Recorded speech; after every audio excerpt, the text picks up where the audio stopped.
agent in Clinton.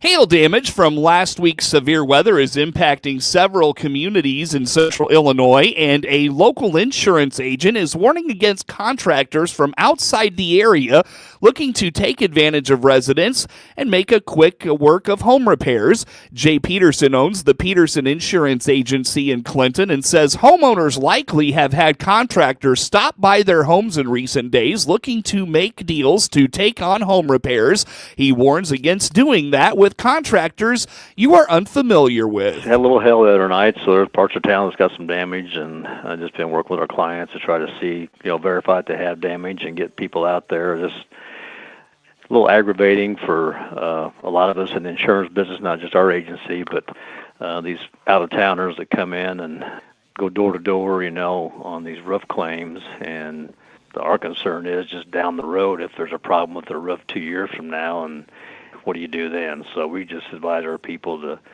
use somebody local that they know, talk to their agent, and get it handled correctly, Peterson says not all contractors operate this way, though, and encourages a conversation with your insurance agent on who would be covered under your policy, and make sure you bring in someone local.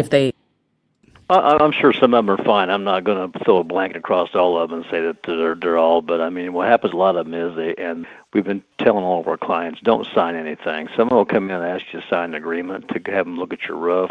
What that agreement does, some of them, is it gives them the right to turn in a claim for you and to handle that claim for you. It should be between you and your agent, we feel. It shouldn't be a third party negotiating that claim. They can give you an estimate for the damage of your roof or advise you have damage to your roof without you signing anything. So don't sign anything until you're ready to have somebody actually do the job. Some of them have some fees in there that you may have to pay if you don't have them do the work, but it also just gives them a lot of your rights away to them. And there's no reason really to do that. So there's plenty of local and reputable ones from even the Bloomington area and places around us that do the roof. I've seen some vehicles in town this week from all over the place. So just be careful who you work with and talk to your agent, whoever it is, and make sure that you're working with somebody that can handle it. Like I said, down the road, you have problems, then what do you do, Residents likely have received plenty of flyers on door handles and mailboxes promoting the work of various contractors in the area. Again, Peterson encourages talking with your insurance agent and their staff before entering into any contracts. The Friends of the Warner Library Spring Book Sale is this weekend, and the funds raised will go towards the biggest investment in the library yet. Katrina Held with the Friends of the Warner Library indicates funds raised from this weekend's book sale will help build a shaded area outside for patrons to enjoy. Yes, we are doing the biggest effort in the history of the Friends. The Friends started in 1977, so that's how big this is. We are raising $5,000 for a pavilion to go over the patio outside. Mm-hmm. That patio gets used so much as soon as it gets warm, especially during the summer reading events outside. And as we found last summer, it is hot. So we got to raise $5,000 to get that done. We're using a local company to make that happen and do the concrete work. Our book sale is great. It alone cannot raise the $5,000. Okay. So we wanted to call on our community businesses and patrons to also donate whatever they can. Mm-hmm. We have a rough deadline of May 1st so that we can get this pavilion built and up by the time it gets hot. It's about a 4 to 6 week project. It's all ready. Nice. We have done the down payment, so we are committed, and we're just looking for a lot of help from the community to get this thing built. So it's open air. When you think of like pavilion, it's metal, it's open on all sides, It's got a gable roof, and it's going to be maroon to match the aesthetics and the town color. And it will have the potential later, the way that it's built, to the future, we can look to add electricity and lights and whatnot to it. Oh, nice. Executive Director Bobby Perryman calls this a wonderful addition to the library and is excited about the potential uses for patrons and the community. So this will be wonderful for us. We have this area. It's actually behind our building in the green space on North Center Street that we own. It used to be a garage. So now we just have the concrete pad, and what I learned is called a rat wall, which is about a 2-inch rim of concrete all the way around it. We want that gone. Currently have picnic tables out there, so it's a wonderful space for programming, for people to sit and read and take their lunch. But as Katrina said, there is zero shade. Last year, John Baker was very generous and donated a tree that we planted out there, which we're excited to watch that grow. But the pavilion will add a permanent programming space outside, so we don't have to set up our tents every time we want to do an outside program. We've already had programs out there, so it'd be wonderful to have some shade. The spring book sale is this Friday and Saturday. Friday hours are noon to 7 p.m., extending those hours from years past, and Saturday hours are 9 a.m. to 3 p.m. The book sale will also include the $1 a bag sale on Friday and deals for educators and homeschool families both days. Learn more by finding the Friends of the Warner Library on Facebook. You can also follow along with all things Warner Library by visiting vwarner.org or find them on most social media platforms. Still to come this morning in local news, a new big cat exhibit opens this spring at a local zoo. More to come on that here in just a few minutes. The distraction of cell phones in school is becoming a chronic issue for educators, and while some districts have taken it upon themselves to address it, a proposal from the state of Illinois could force the issue for those that haven't. Mary Vogt, superintendent of Bemint Schools, explains Bemint Schools have already had policies regarding cell phone usage. She notes a majority of her teachers have a spot in their classroom for phones to be kept during class time. One of the things that will impact us is the potential for statewide cell phone bans in schools, because right now pre-K through 8 our students are not allowed to have cell phones out or on. That's just the rule. High school, they are allowed to have their phones out during passing period and at lunchtime. I would say 90%, if not even 100% of my high school teachers all have a spot in their classroom where the students come in, they put their phone in that spot. That's just how it is, because there's not a need for them to be on their phone during class time. So if the cell phone ban goes through, that's not something that I feel like we will particularly have a challenge with, simply because most of our students don't have them out at all anyway. But it'll just be one more thing to manage, and just some of the things that I don't feel like legislators understand the full impact when, then it becomes a discipline issue and gatekeeping, and just one more thing to keep track of. While Vogt feels phones in classrooms do not need to be regulated at the state level, she says it will make things easier for the district because they'll be forced to follow state law. If they say cell phones are banned, then that makes it really easy for us to say, yeah, this is state law. Another thing we're keeping an eye on is there are legislators who are pushing for students to be able to play travel sports at the same time as sports. School sports, IHSA sports are in session right now. You can't do both at the same time. And, I feel like that's concerning that legislators would override something that IHSA has managed for years. Because honestly, Seth, in a school district our size, we co-op sports with Cerro Gordo. Even with having the two districts co-opt, we still struggle to have full teams, especially like in football. We struggle to have 30 kids on the football field between our two districts. And so, basketball, softball, baseball, if students were allowed to do the travel sport at the same time as the school sport, I think we're going to end up losing students for the school sport. I think they will do just the travel. Clinton Junior High School was one of the first schools to implement a cell phone ban in its buildings about 3 years ago now. School leaders reported the initial pushback from parents, but since its implementation, they say things have gone very well. 18 minutes after 7 o'clock is news time on this Wednesday. Coming up later this morning in high school sports, a bevy of high school baseball yesterday. Clinton, Monticello, Maroa-Forsyth, Argenta-Orienta, Mount Pulaski, all winners on the baseball diamond yesterday. Monticello and Clinton lose tough games on the softball diamond, while Maroa-Forsyth was a winner yesterday as well. Those stories come up just after 7:30 in local sports.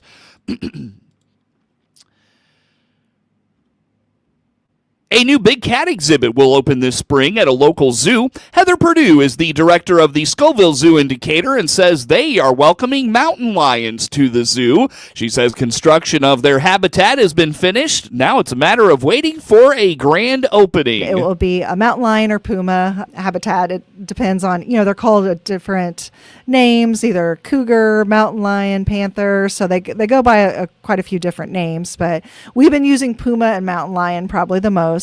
But the construction has ended. We have just been able to acquire our pumas. We acquired them from another institution, and right now they go through quarantine. And so this is a time where they're getting used to our facility, their new building, their new environment, and also, we're checking like medical, fecals, and anytime like you get a new animal, you kind of, the vets want to check them out, make sure they're acclimating and they're eating their diets, and they're getting used to everything, including the new building and the new habitat. Yeah, cool. So we just try to give them time to acclimate to their new surroundings, and then we are looking to, open that habitat this spring.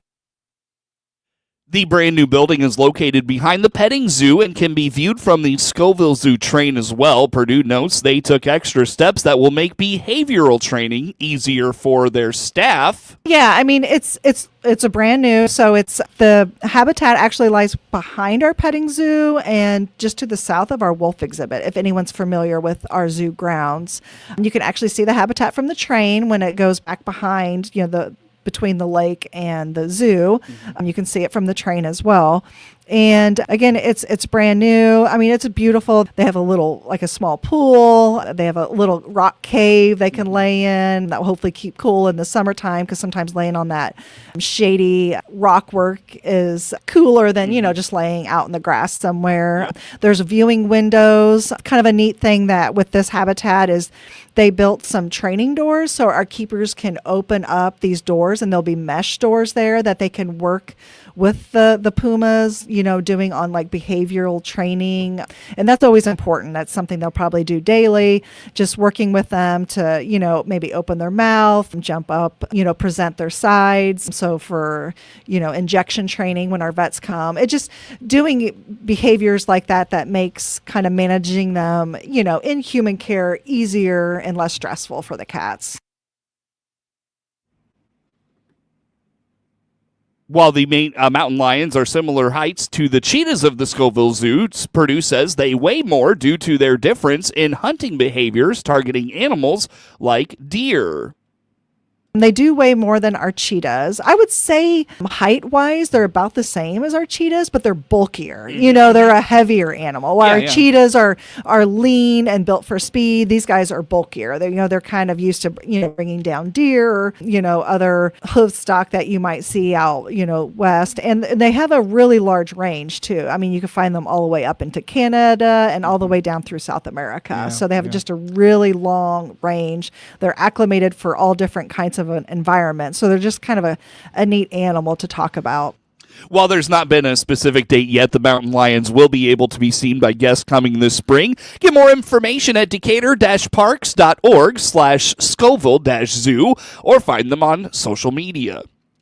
News time is 22 minutes after 7 o'clock here on this Wednesday morning. More to come here on the WHOW Morning Show. Baum Chevrolet Buick offers full transportation options while giving you peace of mind. This is Scott Baum from Baum Chevrolet Buick here in Clinton. This is what we do every day. We listen to you, give you options for routine maintenance, major mechanical problems, or collision repairs with a staff that's knowledgeable to find the best option for you. Baum Chevrolet Buick, your full-service dealer. See us at baumchevybuick.com right from the start. News time is 23 minutes after 7 o'clock here on this Wednesday morning. Again, I'm Seth Lawrence with you folks today for this expanded local newscast. Watching electricity demand in Illinois and its impact on wind and solar projects is something Illinois Farm Bureau Director of Business and Regulatory Affairs is following.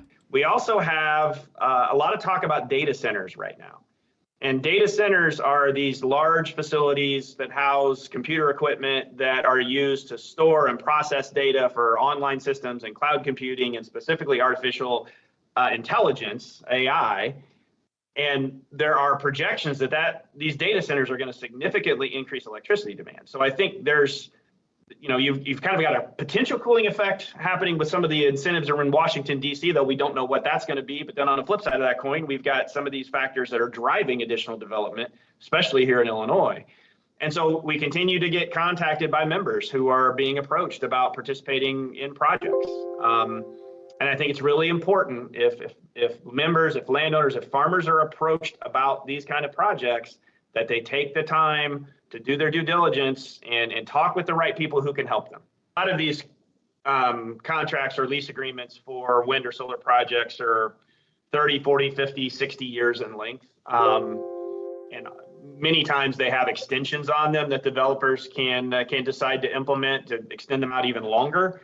They're also very complicated. I get to see some of these proposed leases that developers provide to landowners, and some of them are, numerous pages long with a lot of complicated details.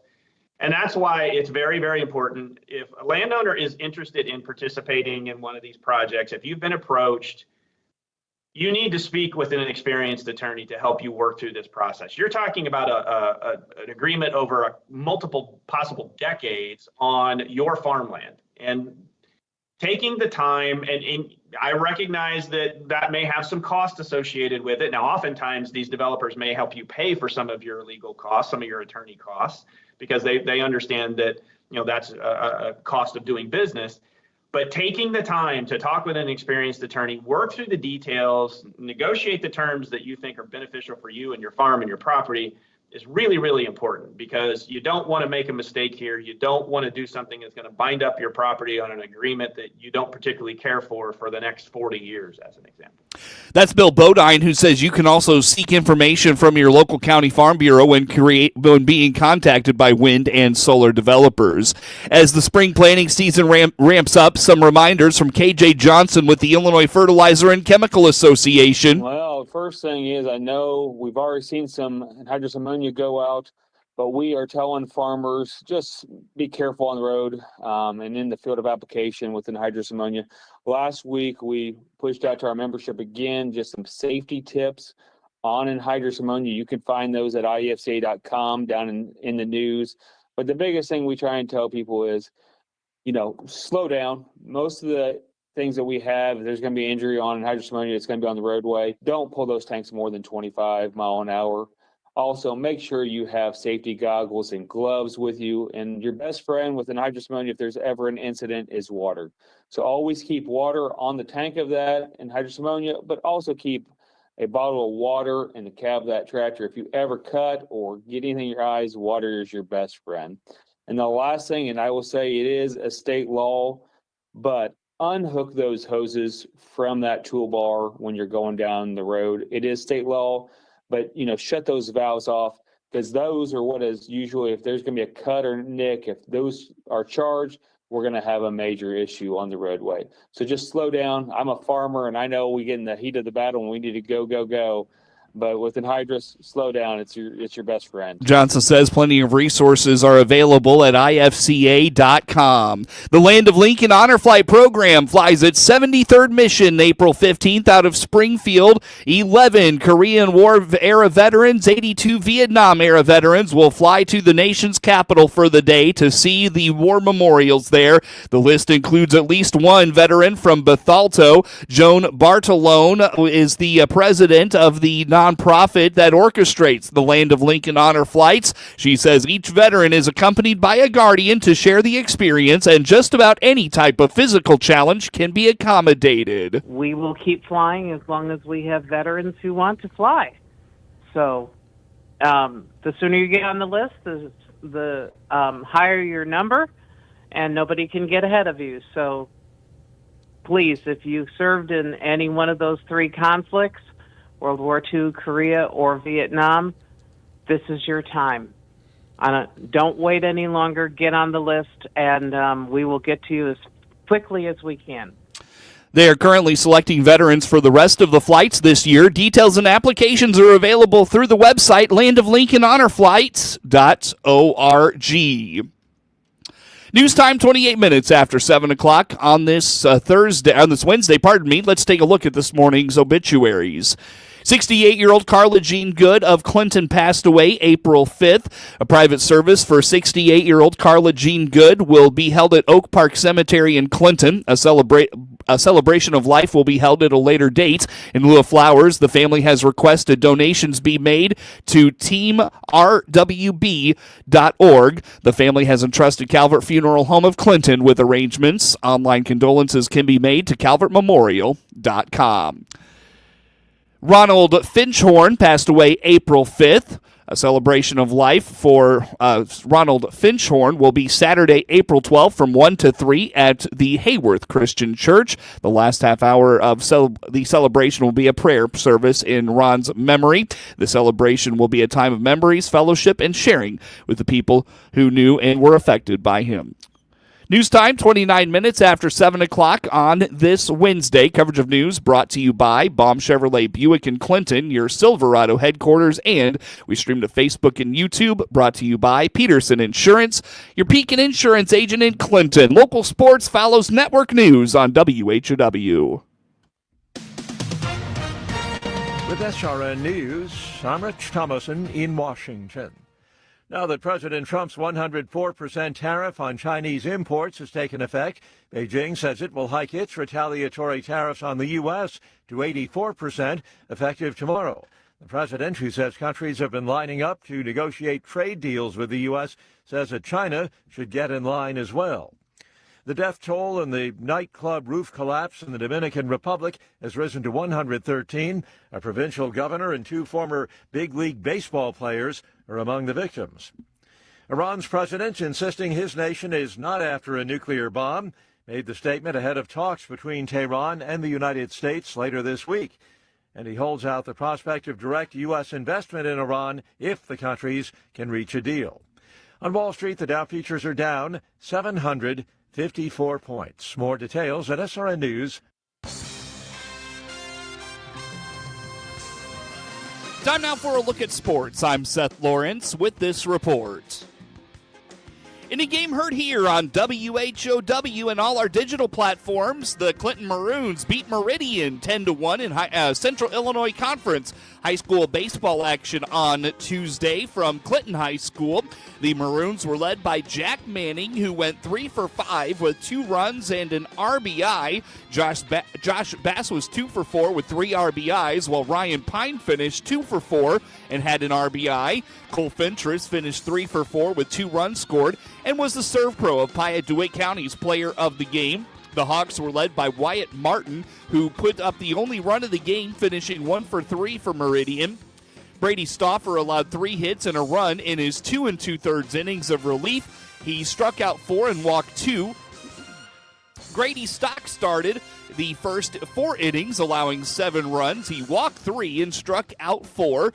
With the win, the Maroons improved to 4-3, while Meridian falls to 0-8. Tune in at 4:30 this afternoon when the Lady Maroons take on Fisher in high school softball action. Hear the action on WHOW and all its digital platforms. In a game heard on WEZC and online at DeWittDailyNews.com, Monticello used a 4-run 4th inning to break open an 11-1 win over Bismarck-Henning Tuesday in non-conference high school baseball action in Monticello. Colton Vance's 3-run double capped the inning. Eli Kraft got the Sages on the board with a 2-run double in the first, and Monticello added 2 more runs in the second to lead 4-0. Leading 5-0, Vance cleared the bases with a rocket just over the glove of Jackson Spicer at third base for Bismarck-Henning. The Blue Devils got on the board in the top of the 6th on a home run by designated hitter Micah Stanford. Caden Kellermanick doubled following the Stanford home run, and the Blue Devils had runners at first and second with nobody out, but could not tack on any more runs. The rally was shut down by Hayden Romano, who fired 5 innings of 1-run relief for the Sages. The junior struck out 8, allowed just 3 hits, and issued 2 walks. Illinois commit Ike Young worked 2 scoreless innings at the start of the game for Monticello. He issued just 1 walk and struck out 5. Carter Foran finished 2 for 3 with a walk and 2 runs scored at the top of the order for the Sages. Dawson Gitros was 2 for 3 with a walk and 3 runs scored. Young reached base 3 times, all on walks. Colton Vance was 1 for 4 with 3 RBIs, and Kraft finished 2 for 4 with 2 RBIs. Romano's impressive pitching performance earned him the Serve Pro of Piatt DeWitt County's Player of the Game. The Sages are 8-2 overall. They will host Taylorville this afternoon. Gunnar Larner's 2-run double gave Maroa-Forsyth a walk-off win over Petersburg Porta AC Central in Sangamo Conference High School baseball action in Forsyth on Tuesday.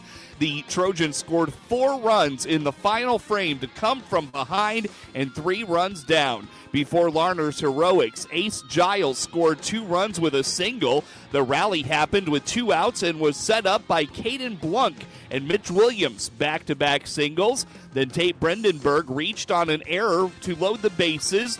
Giles brought in 2 with the single, setting the stage for Larner's walk-off. Larner and Giles each finished 2 for 4 with 2 RBIs. Williams was 2 for 4 with a run scored, while Grady Rose drove in a run for the Trojans. Camden Trendler picked up the win in relief for Maroa-Forsyth with an inning and a third hitless innings. He struck out 1 and walked 1. The Trojans are 6-3 overall and start 1-0 in the Sangamo. They will travel to Athens on Thursday. Argenta Oriena made quick, easy work of Fisher in a 16-5, 4.5 inning run rule win Tuesday in non-conference high school baseball action in Argenta.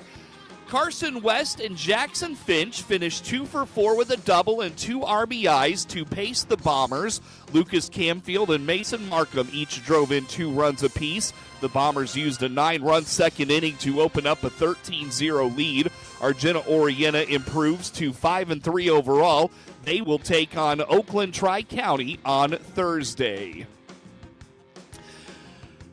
Carter Clark fired a complete game and led Mount Pulaski to an 8-2 win in non-conference high school baseball action from Arthur on Tuesday.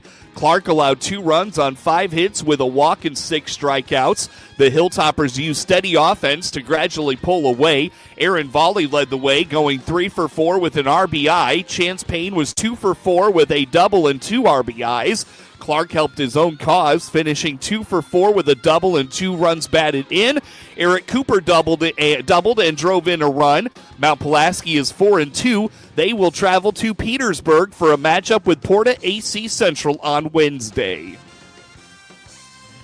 A 9-run second inning did in Lincoln in a 14-4 5-inning run rule loss to Rochester in Central State 8 high school baseball action on Tuesday in Lincoln. Lincoln led 1-0 after a run in the first, but the Rockets would score 14 of the final 16 runs to pull out the easy win. Ashton Corley and Parker Grau had 2 hits apiece, while Drew Hayes drove in 2 for the Rail Splitters. Lincoln is 3-7 overall and 1-3 in the CS8. They will host Chatham Glenwood on Wednesday. Annalise Thompson led Clinton with 2 hits, including a double, but her offense was the highlight of limited output for the Lady Maroons in an 11-1 defeat at Meridian against Meridian on Tuesday in Central Illinois Conference high school softball action in Clinton.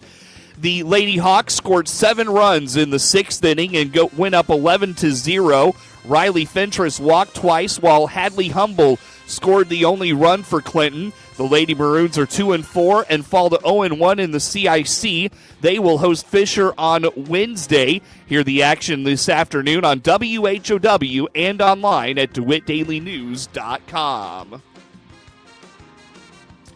Tri-Valley answered an early Monticello surge and did not look back in a 13-7 slugfest win in high school softball action from Downs on Tuesday. Back-to-back bases-loaded walks got Monticello in front early, followed by an Allie Widener 2-run double to put the Lady Sages up 4-0. But the Lady Vikings hit a leadoff home run in its half of the first inning and went on to add 6 more runs to go up 7-4, and Tri-Valley kept the pressure on the rest of the way. Cassidy Stoffel stayed hot with a fifth-inning two-run home run that brought the Lady Sages within 12-7. The junior finished 1 for 5. Thea Key was 2 for 4 with a double and an RBI, while Sadie Walsh was 2 for 4. They scored 2 runs apiece. Monticello has lost 2 straight after opening the season with 8 consecutive wins. They are 8-2 overall and will host Oakwood on Thursday. Hear the action on 95.9 FM WEZC and online at DeWittDailyNews.com. Danny Hovey was terrific in circle and led Maroa-Forsyth past Petersburg Porta AC Central 8-2 in Sangamo Conference high school softball action on Tuesday in Forsyth. Hovey allowed 2 unearned runs with just 1 strikeout while issuing 4 walks and permitting 5 hits. Peyton Torbert led the Lady Trojans at the plate, finishing 2 for 4 with a double and 2 RBIs. Hovey was 1 for 3 with a double and an RBI. Taylor Crouch was 2 for 2 with a double and 2 runs scored, while Callie Kaler was 2 for 2 with 2 runs scored. Maroa-Forsyth improves to 6-2 overall. They start 1-0 in the Sangamo. They'll travel to Athens on Thursday. Sydney Ditchin had 4 hits, including a home run, but Havana outlasted Hayworth 12-11 in non-conference high school softball action from Havana on Tuesday. Ditchin was 4 for 5 with 3 RBIs to lead the Lady Hornets. Grace Streens was 2 for 4 with a homer and 2 RBIs. Haley Rogers was 2 for 4 with a double and 4 RBIs for Hayworth. Havana jumped out to a 5-0 lead, but the Lady Hornets would answer with 2 runs apiece in the 4th, 5th, and 6th innings to go up 6-5. The Lady Ducks scratched across 6 runs in the 5th inning to pull away. Havana held a 12-6 lead going to the final frame, but a valiant Hayworth comeback fell just short as they scored 5 runs to nearly erase the 6-run deficit. Hayworth drops to 2-5 overall. They will travel to Leroy for a Heart of Illinois Conference tilt today. Haley Ferriel finished a pitcher's duel with a run-scoring single in the bottom of the 7th inning as Tri-City Sangamon Valley walked off Argenta Orienta 1-0 in a classic high school softball game from Buffalo Tuesday. Lily Woodworth and Elisa Armstrong were tremendous in circle for each side. Woodworth twirled 7 shutout innings with 9 strikeouts and permitted 4 hits for the Lady Tornadoes, while Armstrong allowed just a run on 7 hits with 4 strikeouts and issued 2 walks for the Lady Bombers. Gracie Manning, Karma Giles, Piper Jones, and Sophia Wickland had hits for Argenta Orienta. The Lady Bombers fall to 2-6 overall. They will have a game on Thursday. Daniel Pasella recorded 4 RBIs, including career RBI number 150, as Illinois State blew out Illinois 14-4 Tuesday at Duffy Bass Field. With 4 RBIs Tuesday, Pasella moves his career total to 153 as a Redbird, the 4th most in program history.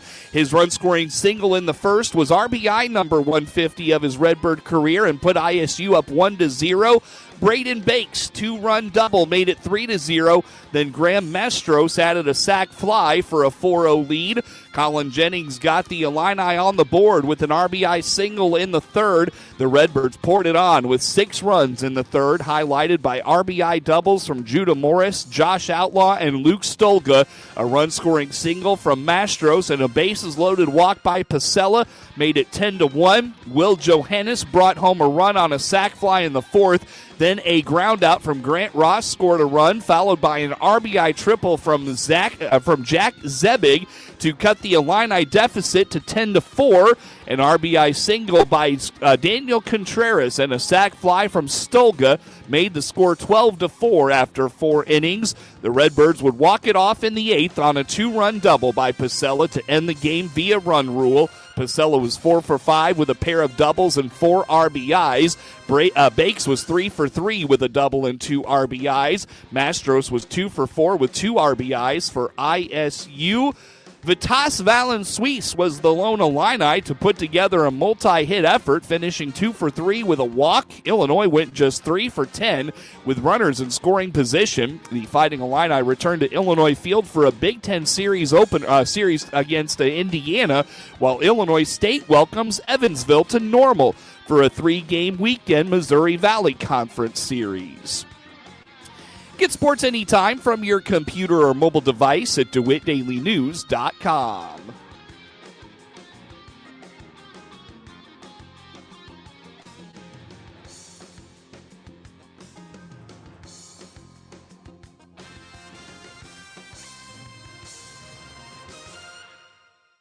This is staff meteorologist Jennifer Wojcicki with your regional radio forecast. Overcast today with a chance of rain showers. High of 57, south winds 10 to 20 miles per hour. Slight chance of rain showers. Tonight, lows dip down to about 39.